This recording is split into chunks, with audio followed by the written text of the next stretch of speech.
Thank you, Phyllis.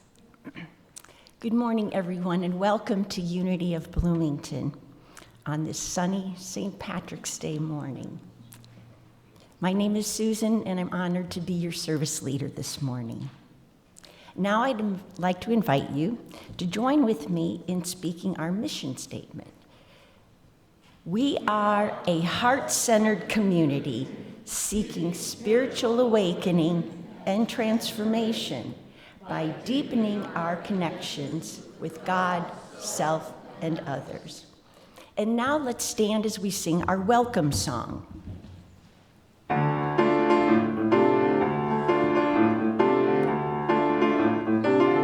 Everything I need to know about what lies before me, everything I need to know about what lies before me is available to me, is available to me through the mind of God within me. Everything I need to be at peace about what lies before me, everything I need to be at peace about what lies before me is available to me, is available to me through the mind of God within me. Everything I need to know about what lies before me, everything I need to know about what lies before me is available to me, is available to me through the mind of God within me, through the mind of God within me, through the mind of God within me. You may be seated. Before we continue our regular service today, we at Unity of Bloomington are deeply saddened to announce the passing of a core member of our community this week, Jack Robinson, one of the friendliest people I have ever met. Arrangements for Jack are pending at this time. We'll let you know the details as soon as we learn of them. In the meantime, let's all consider how we can best support his wife, Patty, as her spiritual family during this most difficult time. For today, let's honor Jack with a moment of silence, followed by a short musical interlude.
Later in the service, we'll be hearing from Phyllis on our ministerial search. But in the meanwhile, we are still in a phase we're calling transition, and we have an affirmation to correspond with that. There's the words. Let's say them together. Unity of Bloomington is generating an abundant future in expansive alignment with Spirit. We lean deeply into truth principles, live our faith, and trust the process. Our greatest desire is to be abundant and attract those who value spiritual growth, including our next minister.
Given that this is St. Patrick's Day, just thought I'd share a couple of fun facts with you. Did you know that St. Patrick wasn't actually Irish? He was Roman and was born in Wales. He wasn't introduced to Ireland until he was kidnapped as a teenager and sold into slavery. Did you know his name wasn't really Patrick? He was born Maewyn Succat. It wasn't until after he became a priest that he adopted the name Patrick. Did you know St. Patrick isn't technically a saint? He was never canonized by the Catholic Church, but he's patron saint of Ireland. In all of the images we have of St. Patrick, he always wore blue, not green, blue. It wasn't until the 17th century that green gained favor as the national color for Ireland. So St. Patrick is credited with banishing all of the snakes from Ireland, right? There are no snakes in Ireland today. Thank you, St. Patrick. No, the climate has never supported snakes living in Ireland. There never were snakes. Where they came up with that, I don't know. But the good news is, leprechauns do exist.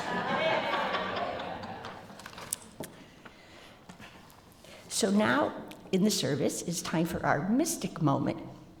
Now, our first reference is from the Bible, the book of Luke, chapter 18, verse 1 to 15. In this, Jesus shared a parable about a judge who neither believed in God nor cared what others thought. He symbolizes the ego. The judge was bothered repeatedly by a persistent woman who was a believer and sought justice against an adversary. This woman symbolized truth. After a time, the ego judge tired of this woman's persistence, and he made sure that she finally got her justice. Part of Jesus' message was, we should always pray and not give up. Truth will prevail for ego. Our next reference is a little more modern, a little more recent. In 2017, I'm going to talk about the origin of the phrase, nevertheless, she persisted. Democratic Senator Elizabeth Warren was silenced and rebuked during a debate over the nomination of Senator Jeff Sessions as U.S. Attorney General. In her message, she was quoting a pretty long letter written about 30 years earlier by Coretta Scott King. Coretta Scott King wrote that Jeff Sessions had used the awesome powers of his office in a shabby attempt to intimidate and frighten elderly black voters. This didn't sit really well with Mitch McConnell. Defending his move to silence her, Mitch McConnell said, Senator Warren was given a lengthy speech. She had appeared to violate the rule. She was warned. She was given an explanation. Nevertheless, she persisted. Later, Elizabeth Warren read the entirety of King's letter outside the Senate chamber in a Facebook video that has been viewed at least 13 million times. McConnell's rebuke inadvertently elevated her message, which has since appeared defiantly on tattoos and t-shirts and fueled the progressive message.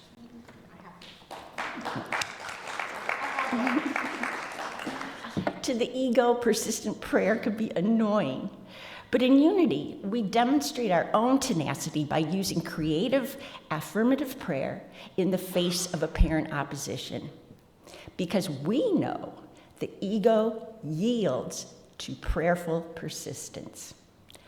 Our prayers can be the change agent to affect the world. Today, we need conscious, affirmative prayer more than ever. Commit to praying persistently. Prayer also happens to be the daily word for today, March 17th. And now it's time for our musical inspiration by Phyllis Wycliffe.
for I'm a work in progress each and every day.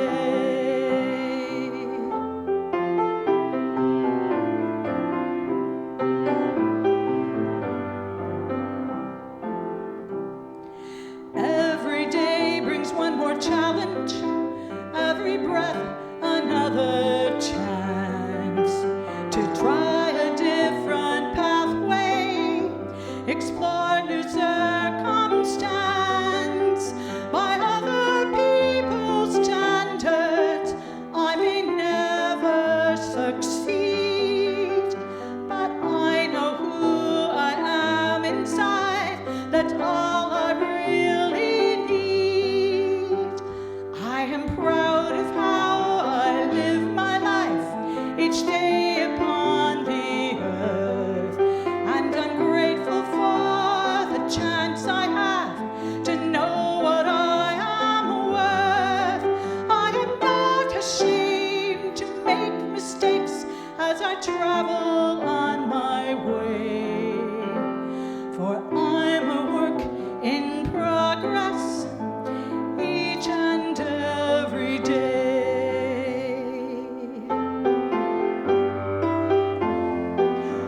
But when I fall, and I often do, and my fears and unworthy thoughts come through, I remember to look inside and see the Christ who lives in me.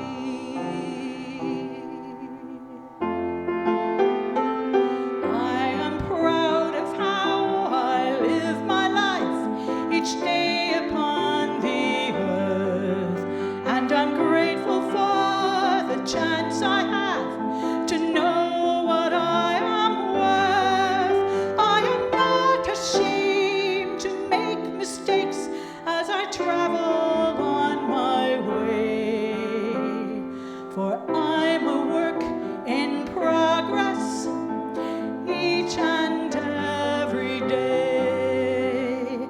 Yes, I'm a work in progress, growing stronger every day.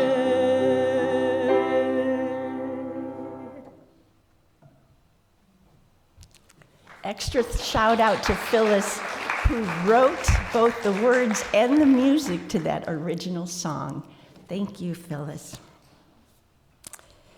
And now it's my honor to be able to introduce our special guest speaker today, Reverend Robin Volker. Reverend Robin is a certified transformational life coach, a dynamic speaker, and an ordained unity minister who's led congregations in both Ohio and in Georgia. Her self-identified life purpose is to help people unlock their inner potential and live their dreams. She has special expertise in applying spiritual principles to everyday challenges by meeting people in the conditions of their day-to-day lives and then guiding them to live, love, and dream boldly and greatly. From the serene Georgia mountains, I now present Reverend Robin Volker.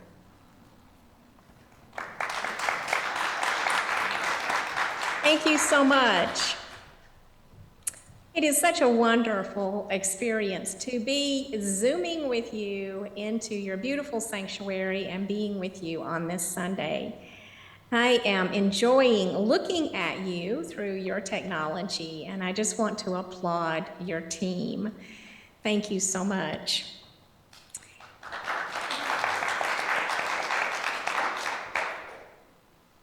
Yes.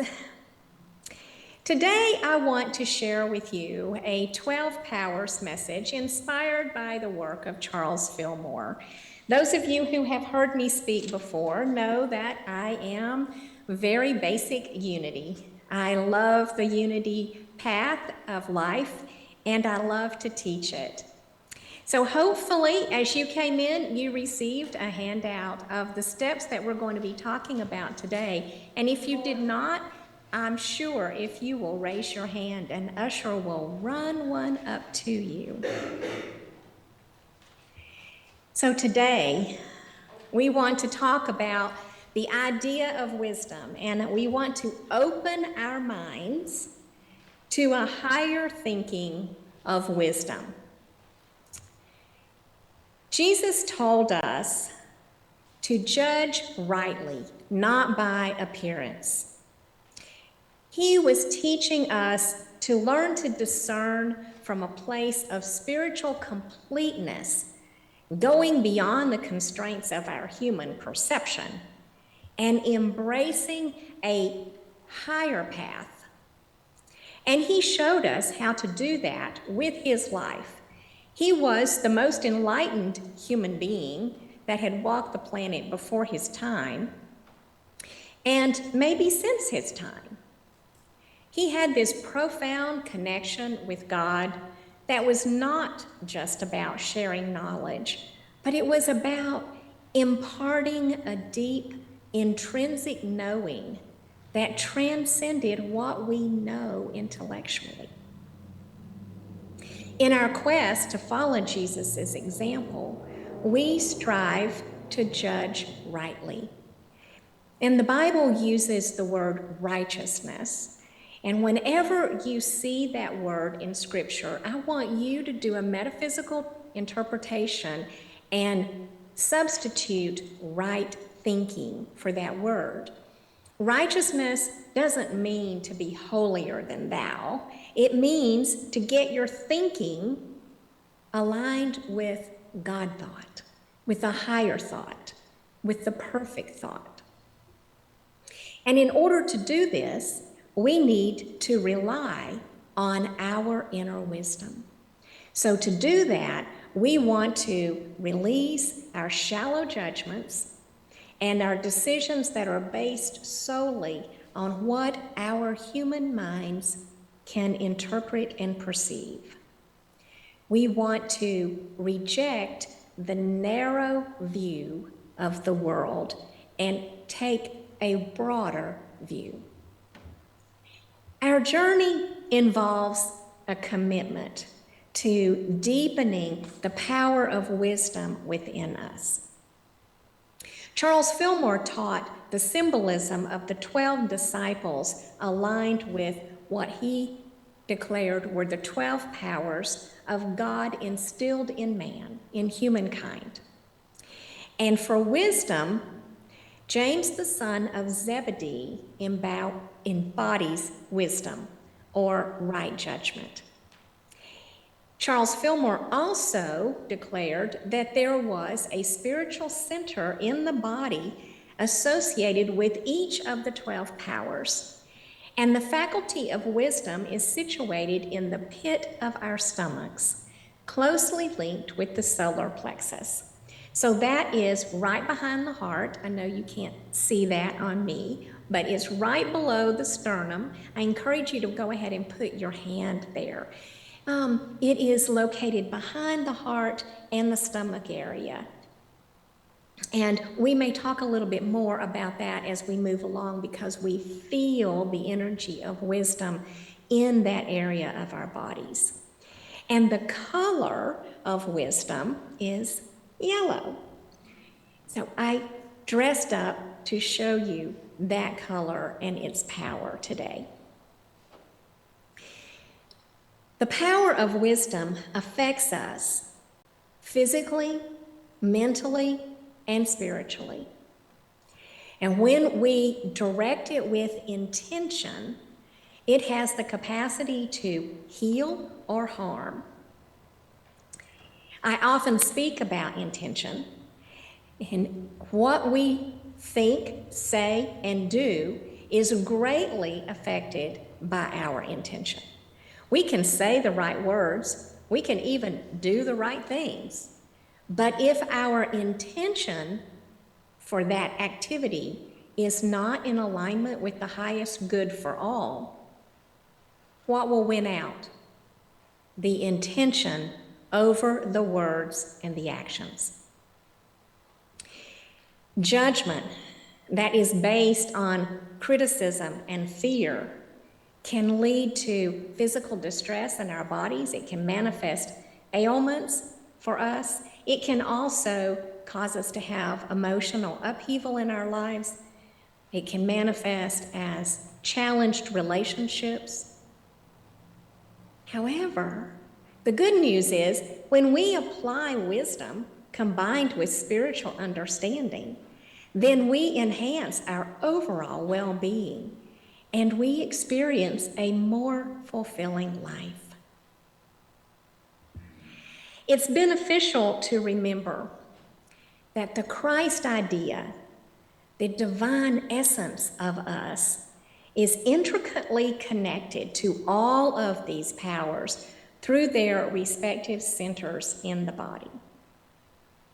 If you have previously studied the 12 powers before, you may remember that faith, represented by Peter, the first called disciple, is centered in the head, represented by the color royal blue, and strength is found in the small of the back and represented by the color green. So today, we move into that solar plexus area, and we think about bringing into that area the color yellow, the beautiful, sacred color of yellow. In our practices of prayer and meditation, we visualize spirit descending into our spiritual being from the crown of our head and going to energize whichever center in our body that we are working with. And just as Jesus awakened and guided and directed the potentiality of the 12 disciples, who didn't always listen to him and sometimes seemed to be very contrary students, so too the Christ within us is calling us to a higher self, a higher level. And it is encouraging us to take command of these innate powers.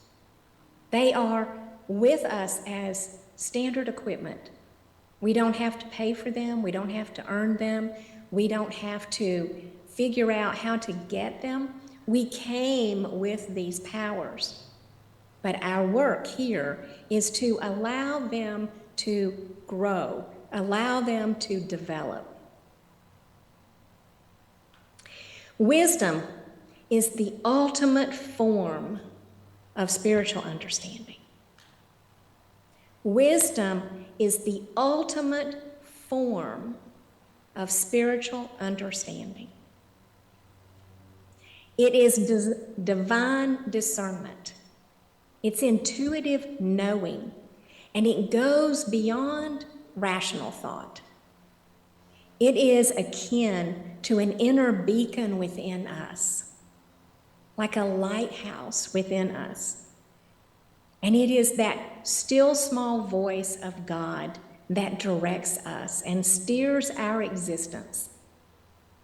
Remember, the voice of ego is very loud and very boisterous, and it often drowns out that still small voice of spirit. Today, I would love for us to climb a ladder of wisdom together, learning the steps in the development of this very important God attribute. So just imagine that these steps on your little handout represent a step ladder. And we're going to step on that first step of unlearning the non-wise path. Now, I don't know about you, but when I was born and into this human experience and growing up in my early life, I was not told that I was wise and perfect and a holy child of God. Even though I grew up in a practicing religious family, that was not the message that I received. So I had to unlearn a lot of that traditional thinking. I have to unlearn a lot of fear-based thinking that activated itself in my mind and in my body. My goal, and I hope yours too, is to activate within you the idea of wisdom at the level that Jesus used it. And this requires us to retrain our minds. We've got to undo what was put in there before. We want to unlearn critical and false judgments. We want to clear our thoughts to receive room for divine wisdom. We must learn to distinguish true wisdom from just intellectual mental discernment. We want to remove perceptions, misconceptions that can obstruct the flow of God consciousness through our minds. So we must unlearn. We want to clear out of our minds any thoughts of lack, limitation, fear, intolerance, disease, difficulty. This is a sloughing off, a doing away with. Charles Fillmore, in another one of his powerful books, Atom Smashing Power of Mind, this is an older edition. Don't you just love that title? Atom Smashing Power of Mind. I think it may be one of the best Fillmore compositions. I hope you have it in your library. He talks in here about sloughing off, about doing away with. And this is what he says about that. He says, we find at every upward step we take in our evolution, there is a sloughing off of, a doing away with some parts of consciousness that do not accord with higher principles. We have to slough off and do away with any thoughts we have in our minds that are not the highest thought. Step one, and it's probably the hardest one.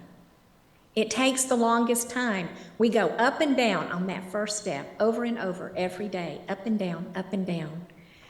Whew, it can wear us out. Step two is to fill the void left by the unlearning with new spiritual truths. And we want to practice these two steps together. So, for example, if you have a fear thought, let's imagine that you've received something happening in your life that causes you to feel fear, a diagnosis, or you signed on to the bank and looked at your bank balance, or someone that you really care about said something hurtful in a relationship.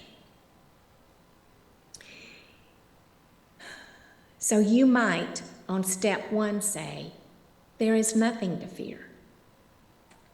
And then on step two, you would say, God's presence protects me. God's wisdom directs me. God's presence is all around me. God's power is all around me.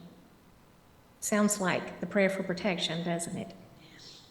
And that's because step one and step two are what we teach in Unity as denials and affirmations. These are great steps to re-educate our thinking, rejecting non-spiritual thoughts, and embracing true new thought patterns. And this is basic Unity philosophy. With my congregants and clients, I teach denials and affirmations. And what I encourage folks to do is to get a little denial and affirmation journal. If you're like most people I talk to, they say, oh, I write affirmations all the time. Some people will say, I don't do those denials. I don't even want to look at what I need to not look at. Well, I'm telling you, they work together. So here is a cute little journal book. You can do it on a tablet if you don't write on paper anymore. But what I encourage you to do is on the left side, write your fear thought.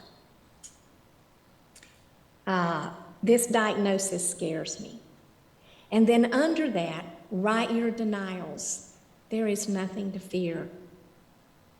There is nothing to fear. Or whatever words you would choose to cancel out in spirit that diagnosis. And then on the right side, write your affirmations. I am protected by the presence of God. My body is open to receiving healing. Whatever works for you. And then you have you've recognized your fear. You're denying it on the spiritual level. You will go ahead and do what you need to do in the physical, but you're going to clean up your energy in doing so. And there you have step 1, step 2, for whatever it is that you are working with.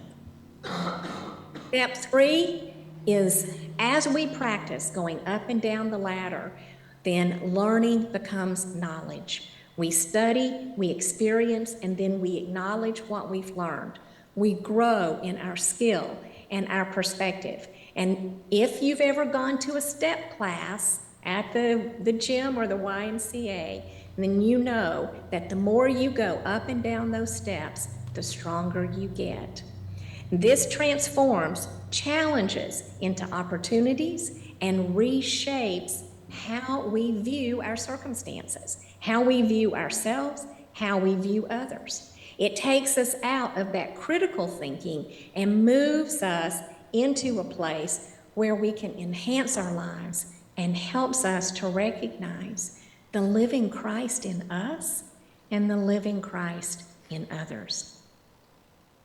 As we continue up this ladder, then we are able to develop the ability to take 2 God ideas, 2 higher thoughts, and combine them together and reason them into a new higher thought. Let me give you an example. We would all agree that God is good, right? And we would all agree that I am a child of God. So we can combine these 2 together, and then we inherently know I am inherently good. If God is all good, and I am a child of God, a creation of God, then I am that which God is. Isn't that pretty cool? Up.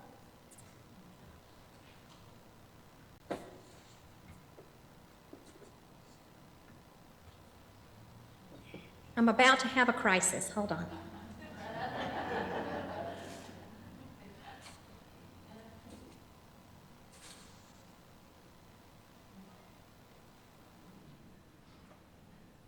I've lost my power source. Stay with me.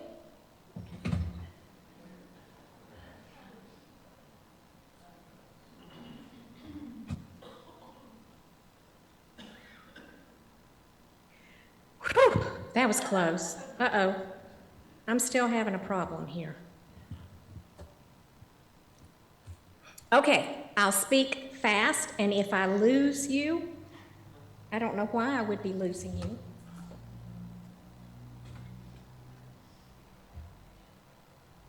If I lose you, Phyllis, take over. There's more than one way to get through this. Whew. So we reason that if God is all good and all powerful, then I can get reconnected to that power and complete this message for you. How's that? Step 5 is we cross into insight. We start to experience spiritual revelations that are beyond our intellectual understanding. We may start to intermittently receive this inner guidance, and it is where we know without knowing. We know something without knowing. Our decisions become confident and effortless. Now, initially, when we start to have these insights that come from the pit of our stomach, I bet you've had some, where you would look at a situation and what you felt about it didn't make intellectual sense, but in the pit of your solar plexus, you knew it was something else. Let me give you a personal example. Since last May, I have been power of attorney and primary helper for a couple of 90-year-old friends who do not have immediate family.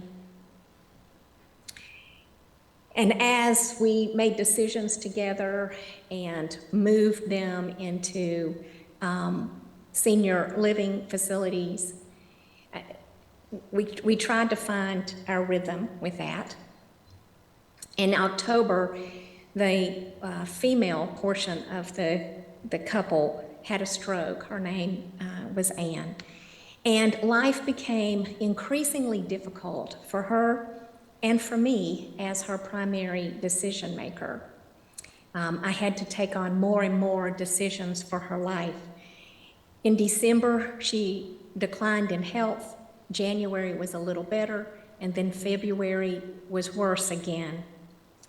The medical community was looking at her intellectually and treating her in a certain way for a certain diagnosis.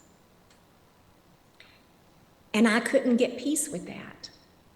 I felt like she was trying to tell us something different, and she couldn't because of the disability that her stroke had left her with.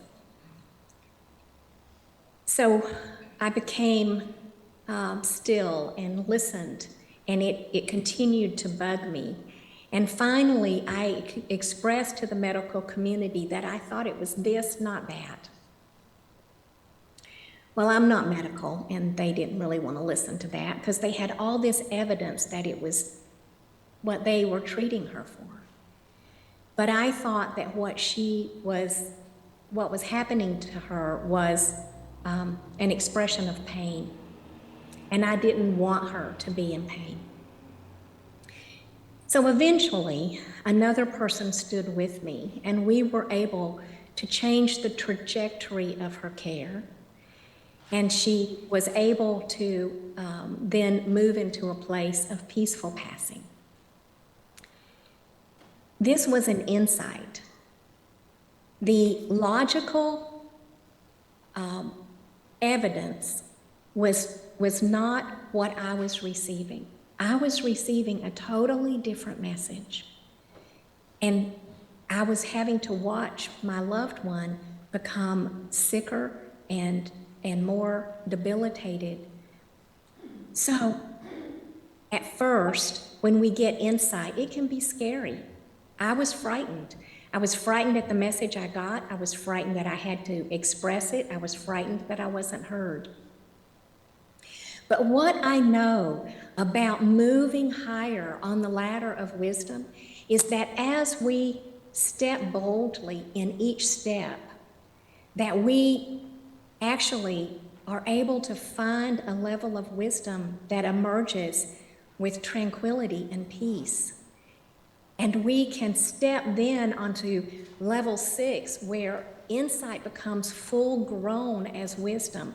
It's no longer occasional flashes of inner knowing, but an inner flame of light that enables us to know immediately and judge constantly, not as the world judges, but with spiritual discernment that is led by that Christ within us, that power within us that is so strong and so powerful.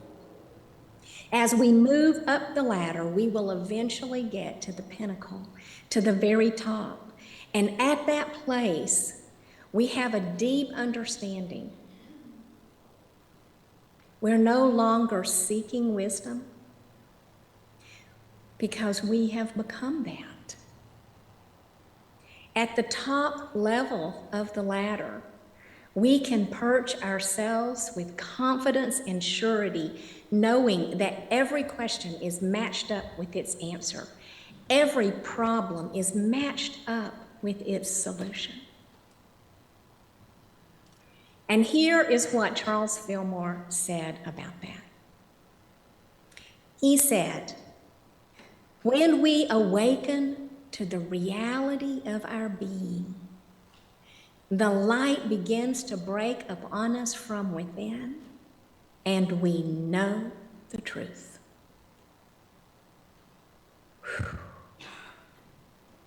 When we awaken to the reality of our being, the light begins to break upon us from within, not without, but from within, and we know the truth.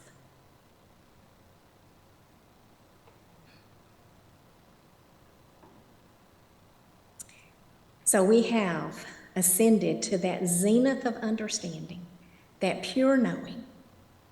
And wisdom is no longer something we possess, it is our essence. Let us take time in meditation and reflection to review and reflect on these steps in wisdom.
Just find that comfortable place where you can perhaps close your eyes or look down at your hands and take this time to gently turn within,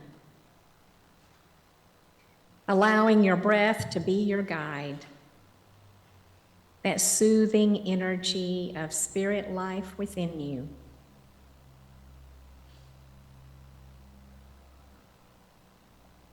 Imagine yourself ascending to the highest peak of understanding, where you are not just holding wisdom, but you are wisdom itself.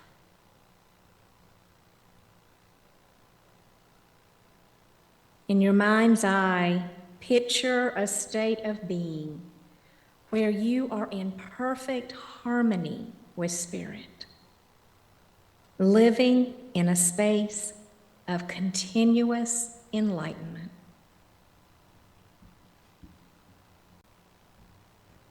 If your mind tells you that you can't do that, just tell it that you're practicing. And in the next few minutes, led by the sound of my voice, you are at that highest peak of understanding. Here in that place, there are no more answers, no more questions, no more seeking answers. You simply are.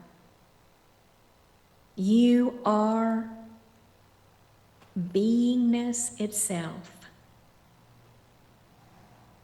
And every thought, every word, every action that emanates from this place is an expression of deep inner wisdom.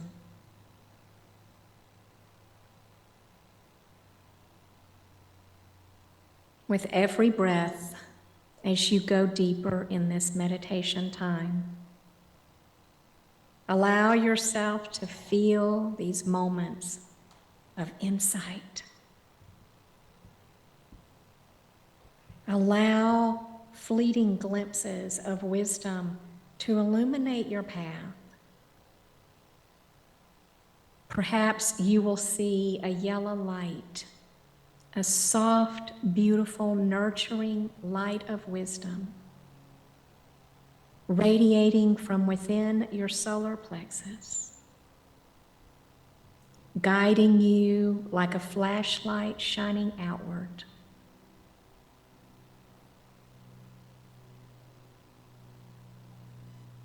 Imagine this yellow light enfolding you, surrounding you, becoming you. It is soft and gentle. It's warm and comforting. And as you relax into this light, allow yourself to feel new insights coming to you. Allow the wisdom of God to speak to you in a moment of silence.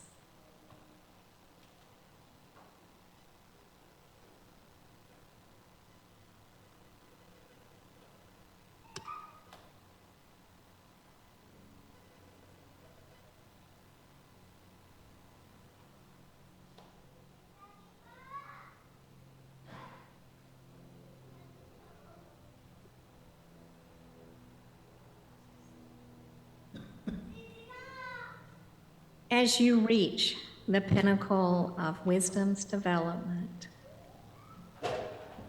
feel yourself becoming one with divine knowledge. Not the knowledge of the world, you have now gone beyond that. You now embrace and make decisions from the divine knowledge of spirit. This knowledge is so pure, so ingrained, it moves beyond the need for conscious thought.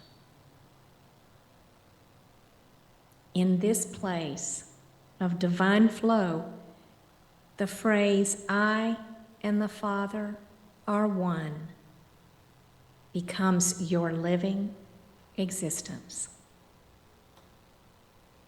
I and the Father are one.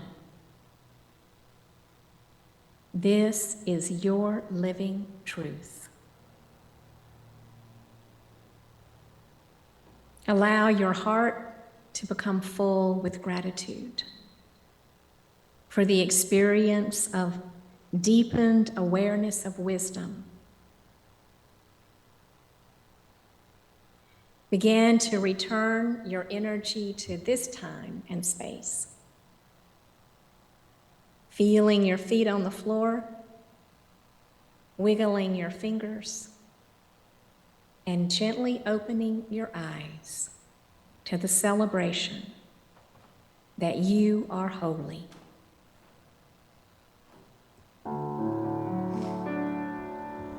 We are holy, holy, holy. We are holy, holy, holy. We are holy, holy, holy. We are holy. We are holy, holy, holy. We are holy,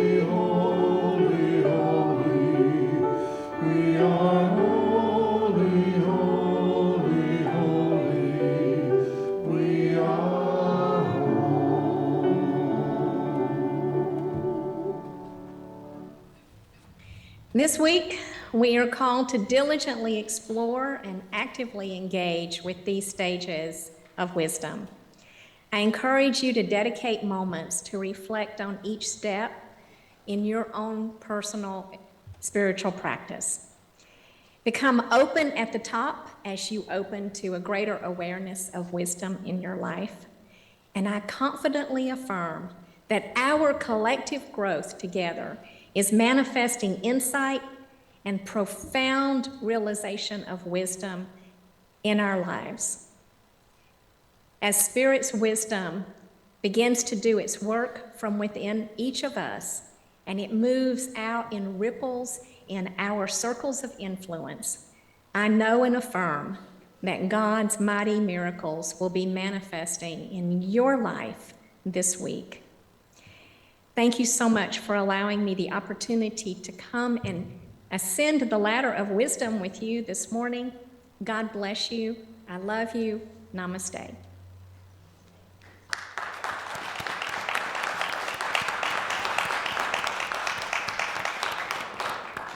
Thank you to Reverend Robin. We look forward to welcoming her back next Sunday, same time, same station, where she will talk to us about embracing Holy Week. So now let's prepare for love offering, when we demonstrate our gratitude for what we continue to receive. There are several ways you can financially contribute to Unity of Bloomington.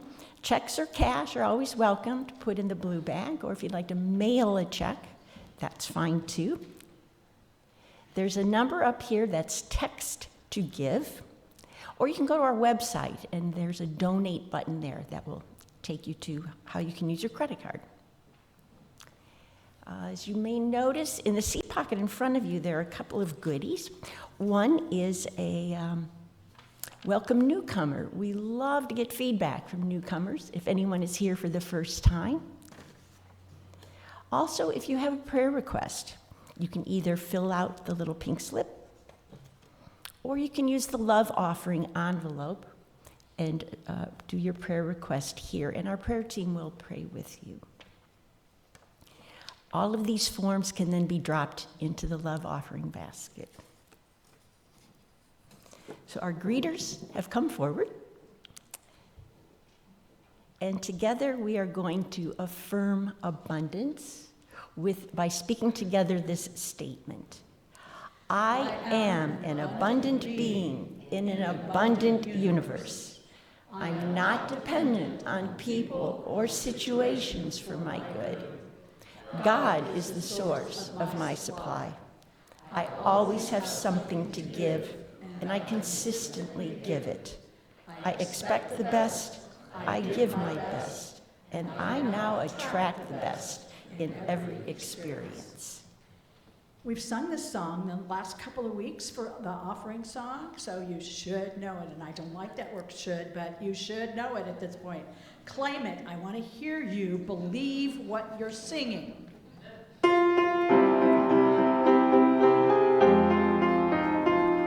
I stand here in my power, I am fully realized. I am free of limitations, I am holy, I'm divine. And with energy and talent, I manifest my dreams. All my cells are in alignment, time as God created me. I am, I am, I am, I am. I am, I am,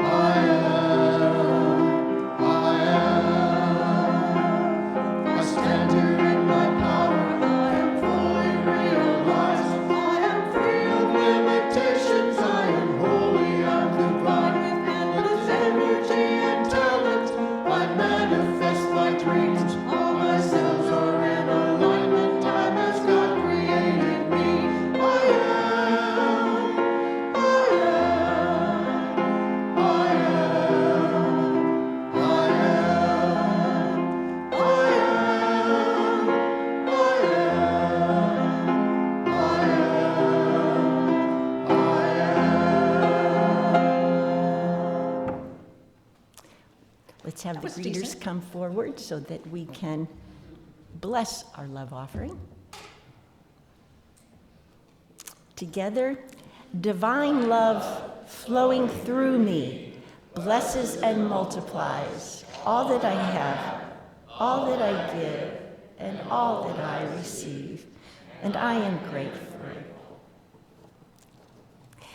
Please refer to your bulletin for all kinds of announcements about cool stuff going on. And at this time, we're going to have a volunteer moment where Palin Shu is going to share with us a little bit about her volunteer experience.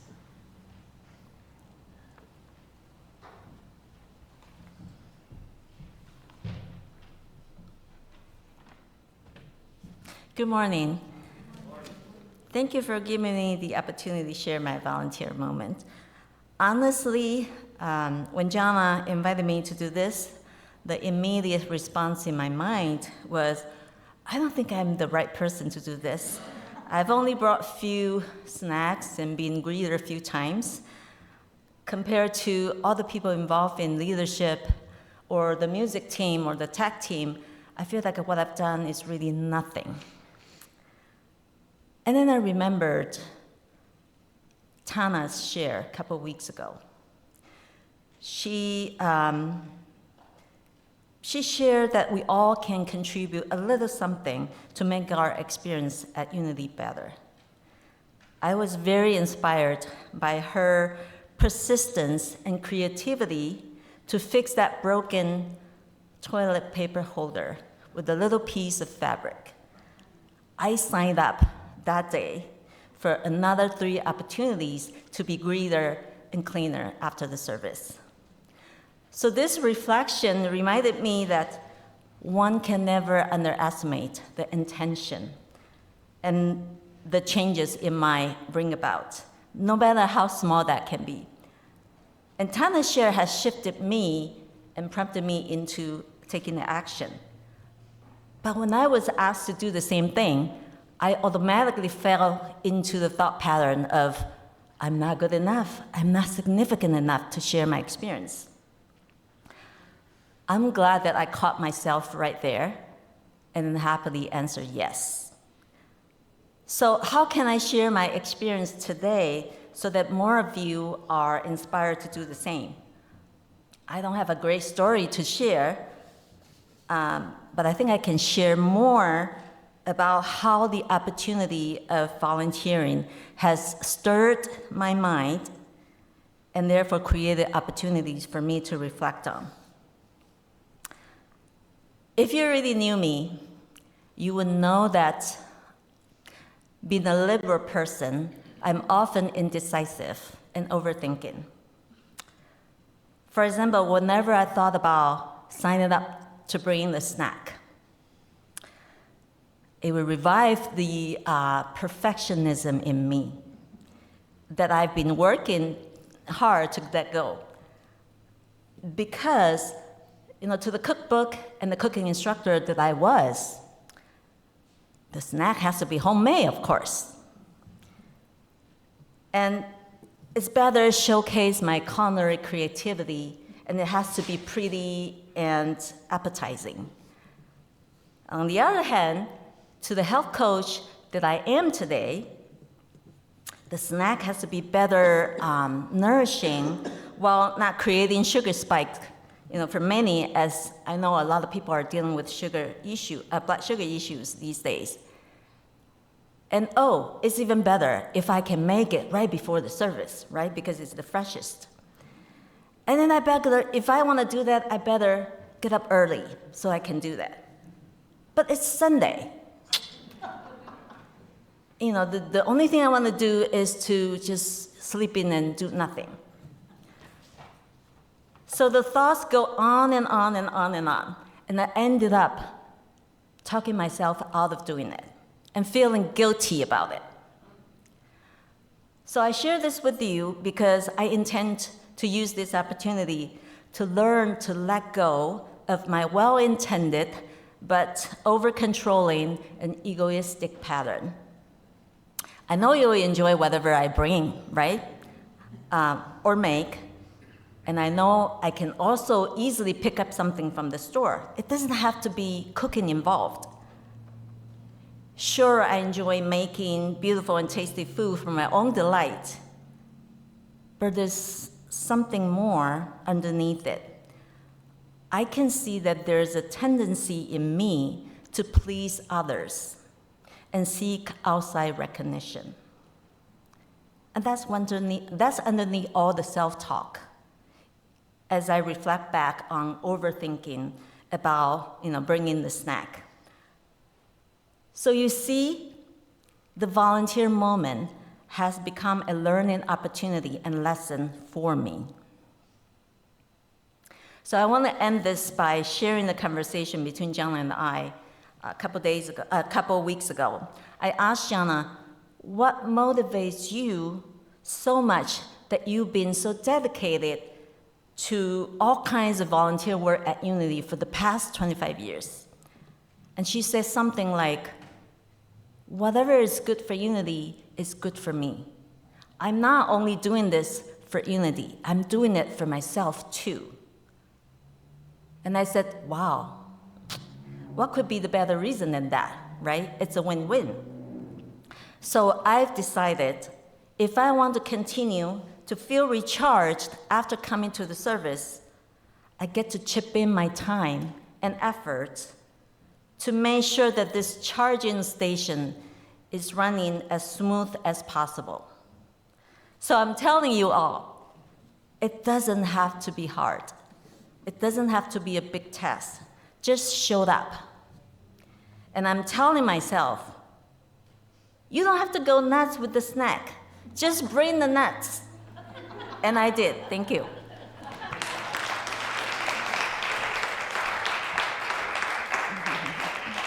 Thank you, Palin.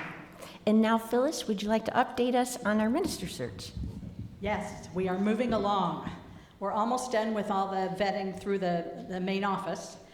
We are in the middle of scheduling our 3 candidates, and we have 3 excellent candidates, to do a hybrid service as well as interview. And we're going to send you an email out, a global email out in next week, we hope. Hope it'll be next week, with information about the names of the people that we have as candidates, pictures, links for them, so that you can watch some of the videos that they have for services they've already done. And then we're hoping to set everything up. They're not confirmed yet, but we're immediately right now trying to set everything up for April.